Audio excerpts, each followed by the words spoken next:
Madame, Monsieur, bonjour. Membre très influent de la galaxie patriotique, il s'est distingué comme un farouche défenseur de l'ancien président Laurent Gbagbo.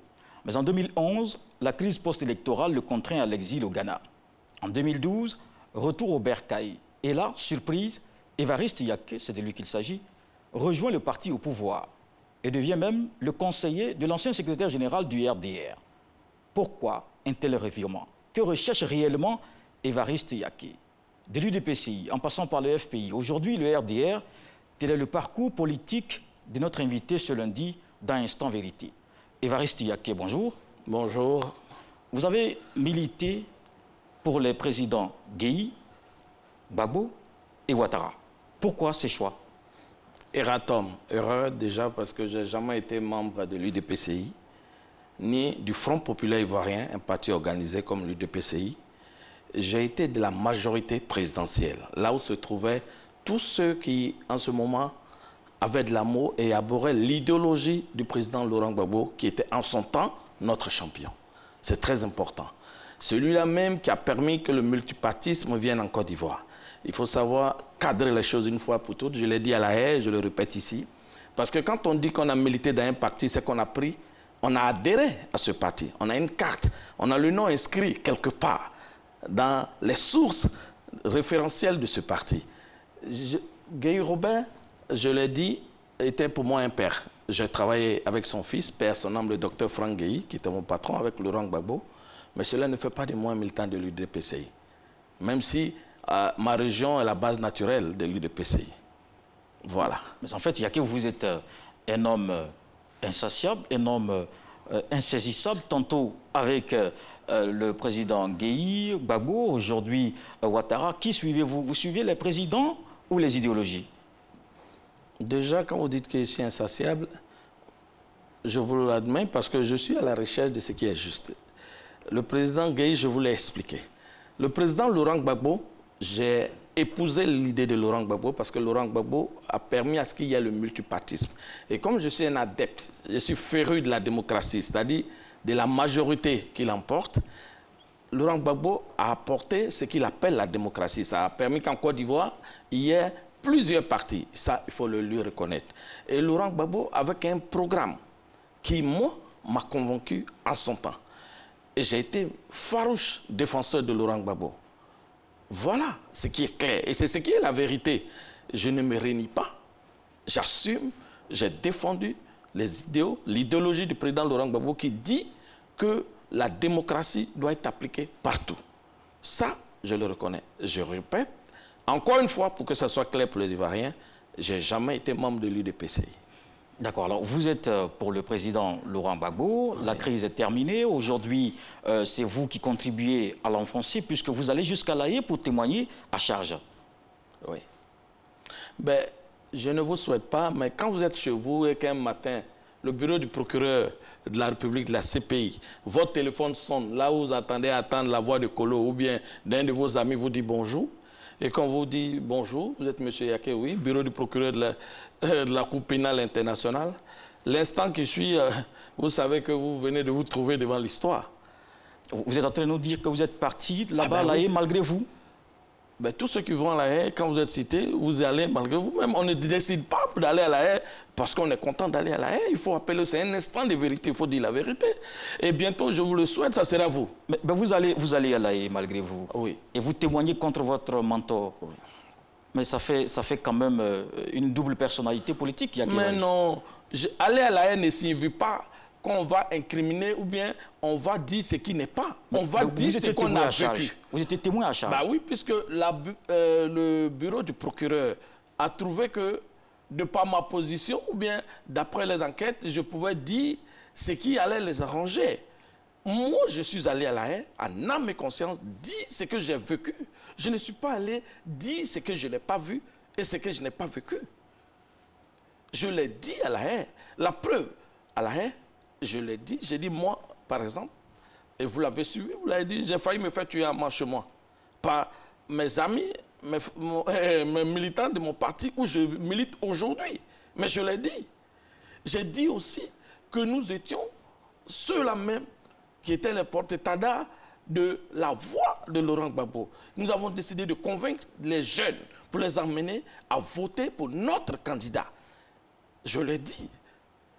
Aller à la haie, c'est aller dire ce qu'on a vécu, ce n'est pas aller fabriquer ou bien faire plaisir à Paul ou à Pierre. Voilà ce qui est la vérité. Mais aujourd'hui, puisque beaucoup de militants, notamment du FPI, vous désignent comme un traître parce que vous êtes allé jusqu'à aller être contre le président Laurent Gbagbo là-bas à La Haye, quels sont vos rapports avec les militants du FPI? Écoutez, même le Seigneur Jésus n'a pas fait l'unanimité, ni le prophète Mahomet. Ils peuvent penser ce qu'ils veulent. Mais nous étions sur le théâtre d'opération politique pour Laurent Gbagbo. Donc, quand des gens qui n'ont pas bougé d'un iota sont assis chez eux et ont des grosses théories, là où on avait besoin d'eux, pour moi, Oufoué Boigny disait on ne peut vivre sans nuit, mais tâchons de nuit le moins possible. J'ai fait mon rôle et j'en suis fier. Qu'on dise Évariste c'est un traître, quel contrat de bail j'avais avec celui qui le dit? J'ai aimé Laurent Gbagbo, j'ai suivi Laurent Gbagbo, mais Laurent Gbagbo, je l'ai dit, a perdu les élections. Ça n'engage que moi. Vous l'avez dit quand? Mais je l'ai dit depuis toujours. Et vous l'avez dit à qui? Vous l'avez dit à Laurent Gbagbo qu'il a perdu les élections? Mais non, est-ce que j'avais assez à ce moment à Laurent Gbagbo? À ce moment où nous parlions, est-ce que vous-même, qui êtes journaliste, vous avez assez même à avoir Laurent Gbagbo, à plus forte, vous qui êtes autorisé, parce que vous êtes homme de presse, vous avez assez à lui à plus forte raison? On ne vous a pas entendu en fait. Vous avez dit quand et où? Ben, ma foi, moi je l'ai toujours dit, mais nous sommes dans la démocratie. La loi de la majorité l'emporte. Dans notre petit milieu où nous étions, certains amis, nous avons échangé. Moi, je dis, je pense que là où le président a fait venir toutes les institutions internationales pour suivre les élections, là où il y a le PDC, il y a l'UDPC, il y a le RD, il y a tout ceci, j'estime que nous avons travaillé. Mais je pense réellement qu'après tout ce que nous venons de faire, nous devons respecter ce qui a été fait. Nous avons perdu les élections. Donc, nous devons replier et revenir battre encore le RDR. C'était ma position. Mais qui est Évariste Yaké dans 1000 personnes? Et il y avait des degrés quand même du palier. Il faut appeler un chat un chat. Est-ce que vous l'avez dit parce que le rapport de force sur le terrain avait changé? Non. Ça vous a contraint à prendre cette décision? Ça n'avait rien à voir avec le rapport de force. Au lendemain des élections, déjà, vous aviez reconnu cette défaite? Mais tout le monde a suivi les résultats. Au lendemain des élections, pour ceux qui étaient avec nous, je dis bien, moi je l'ai dit, je l'assume, mes amis sont là. Mais je dis, je répète, selon ce que je dis, n'engage que moi. Ça, c'est moi, Évariste Yaké. Laurent Gbagbo était mon champion, je l'ai dit. Je me suis battu, j'ai fait campagne pour lui, j'étais directeur de campagne, j'ai convaincu, j'ai donné des arguments tangibles pour que Laurent Gbagbo soit encore réélu président de la République de Côte d'Ivoire. Quand on parle de vous, Évariste Yaké, certains Ivoiriens affirment que vous êtes là où il y a à manger. Vrai ou faux? Heureusement, dites à ces Ivoiriens d'être là où il n'y a pas à manger. C'est quand même vrai parce que vous étiez avec l'ancien régime, il est tombé, vous êtes revenu avec le régime actuel. Mais je crois qu'il faut que pour une fois de toutes, on puisse quand même se situer dans le débat. Nous avons suivi Laurent Gbagbo. Je vous ai dit que je suis sorti le 22 avril de ce pays. Je l'ai dit à tout le monde pour vous rentrer mémoire de presse. Et je suis sorti, je suis arrivé au Ghana. J'ai eu le courage de dire que la vie nous demande des choses. Je suis sorti le 22 avril grâce à un ami qui, excusez-moi de griffe, était un de mes amis, était même mon mécanicien pendant près de 5 ans, mais qui était un Boko Haram du RDR, parce que je n'ai jamais su qu'il était RDR que lorsque la crise a éclaté. Et c'est celui-là qui m'a fait sortir. J'arrive au Ghana, à Kaneshie, où je passe des nuits blanches. Je suis hébergé par un autre ami, de par sa famille, à Boké-Atema, qui est un membre influent du PDCI. Dieu me dit que le sort veut dire que celui avec qui tu étais hier peut être aujourd'hui ton allié de demain. Le plus important, c'est la Côte d'Ivoire. C'est la réconciliation. C'est que les enfants d'Houphouët-Boigny se parlent. Quand on me dit, Évariste Yaké, là où on mange, là où on mange, mais ceux qui parlent, ils ne mangent-ils pas? Il ne faut pas la même chose que vous. Non, je suis désolé. Évariste a la dignité, a l'honneur de vite savoir les choses. Quand je suis revenu d'exil, le premier, avec mon ami, le maire que je respecte, avec 3 cas de réfugiés, le maire Bamana Djidan Félicien, nous sommes les premiers arrivés ici en 2012. En 2012, qu'est-ce qu'on n'a pas dit? On nous a traités de tous les mots. Mais je ne savais pas. Aujourd'hui, selon les critères du ministère de l'Intérieur, il y a 96% des réfugiés qui sont rentrés en Côte d'Ivoire. Mais mon grand-père me disait à un proverbe de chez moi que la menthe religieuse savait que le blanc allait venir, elle a appris à saluer. Je savais qu'ils allaient nous retrouver ici. Donc j'ai vite compris qu'il y avait nécessité d'aller à la paix. Là où un chef d'État te dit de venir, qu'est-ce que tu veux d'autre? Vous pensez avoir anticipé, mais en fait, vous avez fermement défendu la gauche. Oui, aujourd'hui, vous êtes avec les libéraux. Ça fait deux chemins diamétralement opposés.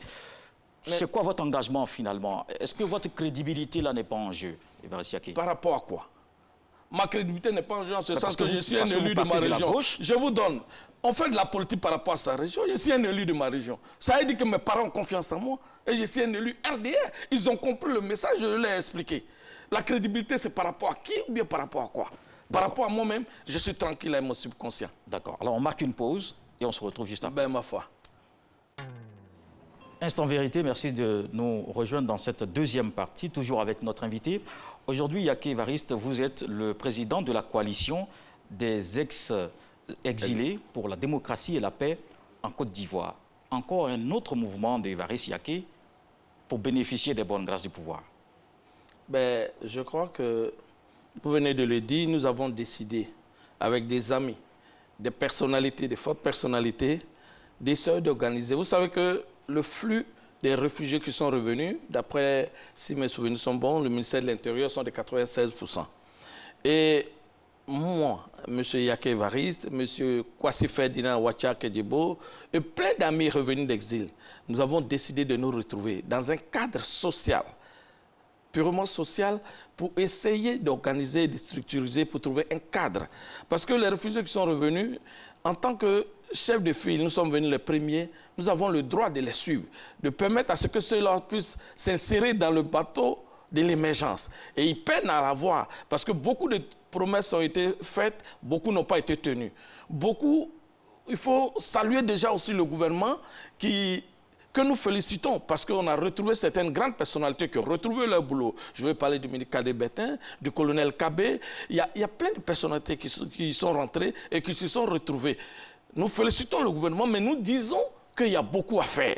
Il y a beaucoup à faire parce que la majorité qui a suivi, des hommes anonymes, ils sont en train de pêcher parce qu'ils ne savent plus à quel sens vous. Vous savez, quand vous faites 3 ans, 4 ans, 1 an d'exil, il n'est pas facile de retrouver son repère. Et c'est pour cela tous ses amis, c'est une coalition, le dit, avec tout parti confondu. Tout parti confondu. Précision détail. Ouattara, il est PDCI. Est-ce que Yaké Évariste, ce n'est pas... Est-ce que vous pensez vous-même que vous êtes un exemple pour ces exilés? Ils ne se sentent pas trahis par vous? Mais comment quelqu'un peut être président? J'ai été leur président. On ne met pas président que quelqu'un qui n'est pas un exemple. Il ne faut pas aller au contraire. Ils ont le droit, on est dans la démocratie. C'est moi qui étais le président des réfugiés au Ghana. Je suis venu quand le président Alassane Ouattara a lancé son appel. Et j'ai convaincu avec mon ami, mes frères, avec mon bureau, ces jeunes de rentrer au pays. Parce que la Constitution interdit l'exil même à l'Ivoirien. Et je leur ai dit, là où le président, qui est l'incarnation de Dieu, si vous voulez, vous tend la pêche, vous refusez, mais qui va vous dire de venir et vous allez venir. Et tous ceux qui sont venus se portent bien. C'est ce qui est important. On ne met pas un président, quelqu'un à qui on ne se reconnaît pas. C'est ce qui est important dans ce mouvement. Dans vos activités passées, il y a eu quand même des morts et des blessés. Est-ce que vous avez des regrets? Des morts et des blessés. Soyez plus explicite. Parce que ne dites pas des choses graves. Donnez-moi une activité d'Évariste Yaké où il y a eu des morts et des blessés, s'il vous plaît. Vous étiez membre de la Galaxie Patriotique. Oui. On sait très bien que cette Galaxie Patriotique avait un relais avec notamment le GPP, où les choses n'étaient pas... Ce n'étaient pas des hommes qui avaient les mains libres. Aujourd'hui, il y a eu des morts et des blessés. Est-ce que vous avez des regrets? Ma foi, je demande pardon à la Côte d'Ivoire pour tout ce qui s'est passé, mais je dis, il faut que vous soyez aussi, il faut que nous clarifions les choses, on se retrouve à la CPI. Moi, depuis ce que je fais, mon combat que j'ai mené, je l'ai mené, excusez-moi, de griffe avec ma bouche, avec des arguments tangibles. Que vous m'appreniez qu'il y a eu des morts, ben ça, cela n'engage que vous. Vous êtes bien placé pour répondre à la procureure qu'il y avait des morts et que vous étiez présent. Mais sachez qu'il y a une guerre parce que vous ne le saviez pas. Et cette guerre, M. Kolo, cette guerre, c'est 2 personnes, 2 camps qui l'ont fait. Donc quand 2 personnes se battent, les coups partent de partout. Mais vous venez de préciser devant le monde entier qu'il y a eu des morts et des blessés. Madame Bensouda saura vous appeler pour que vous puissiez démontrer où vous avez vu ces morts et ces blessés. En ce qui me compte, moi, Évariste Yaké, j'ai défendu Laurent Gbagbo avec des arguments, pensant disant à la jeunesse, il faut voter parce que voici le programme de gouvernement de mon candidat. D'accord. Alors, Évariste Yaké, vous êtes allé jusqu'à vous présenter aux élections législatives en 2016 dans votre localité, notamment à Logoualé, Oui. votre village. Pourtant, vous étiez conseiller de l'ancien secrétaire général du Je SDR. le suis.